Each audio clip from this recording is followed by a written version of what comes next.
महाभारत का युद्ध समाप्त हो चुका था, लेकिन एक ज्वाला अभी भी जल रही थी, दुर्योधन।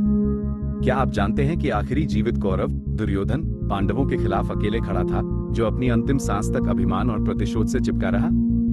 यही है शल्य पर्व का दूसरा भाग। भीष्म, द्रोण, कर्ण और अब शल्य भी रणभूमि में गिर चुके थे।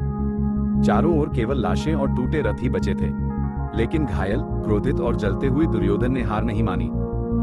वह एक झील की ओर भागा और जादू से उसके पानी के नीचे छिप गया। पांडवों ने उसे ढूंढ लिया। कृष्ण की आवाज गूंजी, एक राजा अपना राज मुकुट जलता देख छिप नहीं सकता।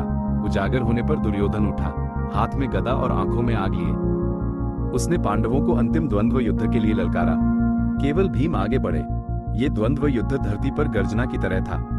गदा से गदा टकरा रही थी, हवा में चिंगारियां उड़ रही थी। दोनों योद्धा लहूलुहान थे, दोनों ने हार मानने से इनकार कर दिया। दुर्योधन एक घिरे हुए शेर की तरह लड़ा, उसकी ताकत का कोई मुकाबला नहीं था। एक पल के लिए ऐसा लगा मानो भाग्य भी उसके सामने झुक गया हो। फिर कृष्ण ने भीम को उनकी प्रतिज्ञा याद दिलाई, द्रौपदी के अपमान का बदला लेने के लिए दुर्योधन की जांघ को तोड़ना। भीम ने चतुराई से वार किया और दुर्योधन की जांघ पर प्रहार कर उसे तोड़ दिया। राजा चीखते हुए गिर पड़ा।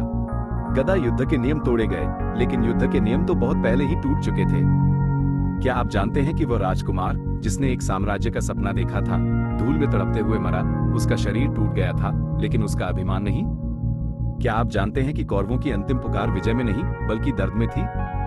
अब आप जानते हैं। इसे साझा करें यदि आपको लगता है कि दुर्योधन की ताकत भाग्य से अधिक हो सकती थी।